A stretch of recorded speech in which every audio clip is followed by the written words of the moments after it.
Apa saja sih kebaikan yang bisa didapatkan dari membaca Al-Qur'an? Ya. Nah, ini sebagai motivasi ya bagi diri saya pribadi dan juga tentunya kepada semuanya, ya. Allah Subhanahu wa taala itu berfirman di dalam surat Fatir ayat 29 sampai ayat 30. A'udzu billahi minasyaitonir rajim.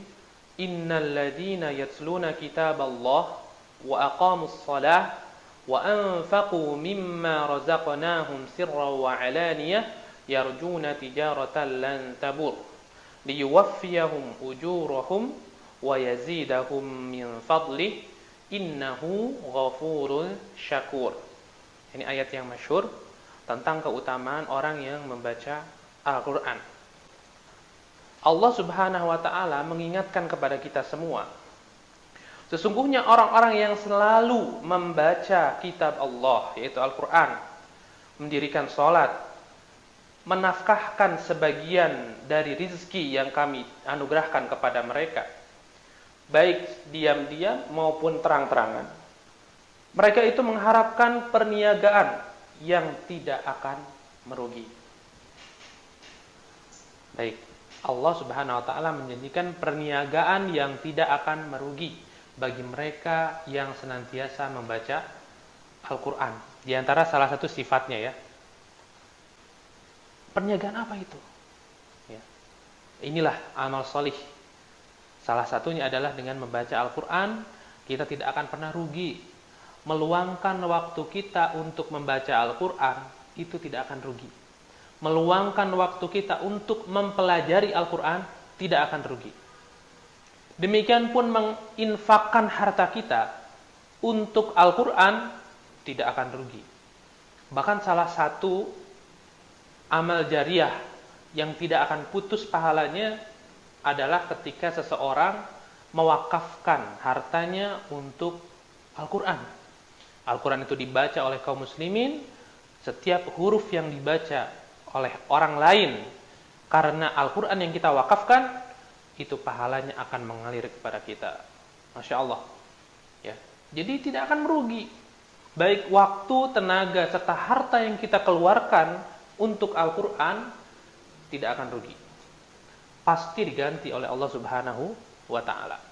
Maka sangat heran ya, orang atau kaum muslimin ini berpaling dari Al-Qur'an ini atau tidak mau belajar. Maksud dari program ini atau pengenalan terhadap program ini yang mudah-mudahan bisa memberikan semangat kepada siapapun yang mendengar untuk bisa mengikuti program ini ke depannya. Dan tentunya kalau sudah mengikuti program ini, harapannya adalah lebih semangat lagi untuk membaca Al-Qur'an dan juga memperbaiki tata cara baca Al-Qur'annya. Ya, inilah program Rumah Quran Hasmi yang disiarkan dari Jagakarsa, Jakarta Selatan.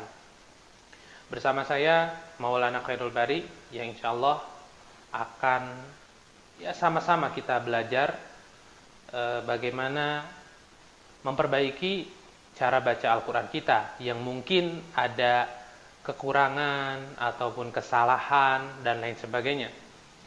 Ya, dengan harapan Allah Subhanahu wa taala memberikan kepada kita hidayahnya sehingga kita bisa mendapatkan kebaikan yang sangat banyak dari Al-Qur'an yang penuh berkah.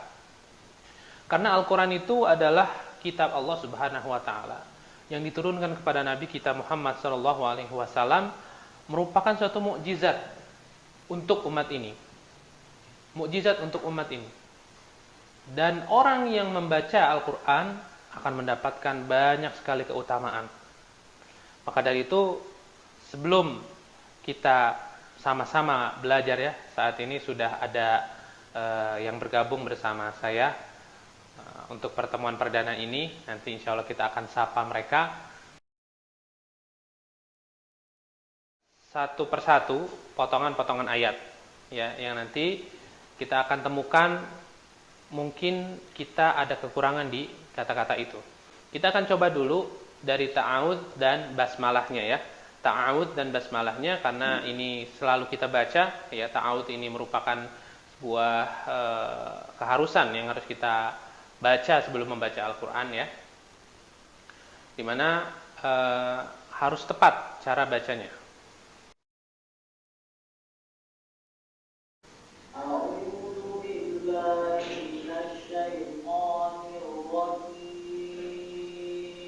Baik ya, mungkin untuk saat ini jangan terlalu banyak koreksian ya Pak ya, karena makhrajul hurufnya juga kita belum sampai. Jadi sedikit saja disampaikan, mungkin di huruf ro-nya ya, huruf ro-nya masih kurang tepat. Kenapa? Karena huruf ro itu bukan seperti huruf R di kita ya, tidak sama.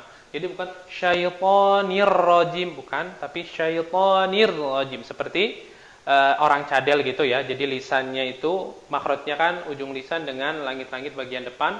Jadi bukan seperti huruf R, ya ra. Nah, nanti insya Allah lebih tepatnya atau lebih detailnya di bab makhrajul huruf. Dalam membaca ta'awudz ini secara umum ya, secara umum makhrajnya sudah diberikan, sudah bisa beda antara huruf o dan ta dan lain sebagainya. Namun yang kurang adalah di kesalahan nomor 2, yaitu adalah pengucapan harokat fathah, kasroh dan dhammahnya. Pengucapan harokat.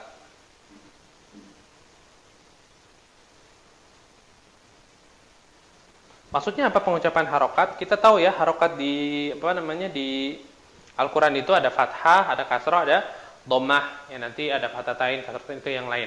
Tapi yang jelas ada fathah, kasroh, dhammah. Ini harokat ini penting. Ya. Jadi gampangnya kalau kita mau mengucapkan fathah, kalau harokat fathah kita buka mulutnya a. Kalau mau mengucapkan kasroh kita bunyi i dengan menjatuhkan rahang bawah kita sehingga i keluarnya. Nah, ada sedikit kekeliruan ya, sedikit kekeliruan walaupun keluar suaranya nggak terlalu beda jauh, tapi beda ya. Itu dengan kalau mengucapkan kasroh bukan kita menjadi orang senyum, menarik kanan dan kiri kita, tapi menjatuhkan rahang bawah kita. Bukan i itu kurang tepat. I bismil kalau kayak gitu ya kurang tepat ya.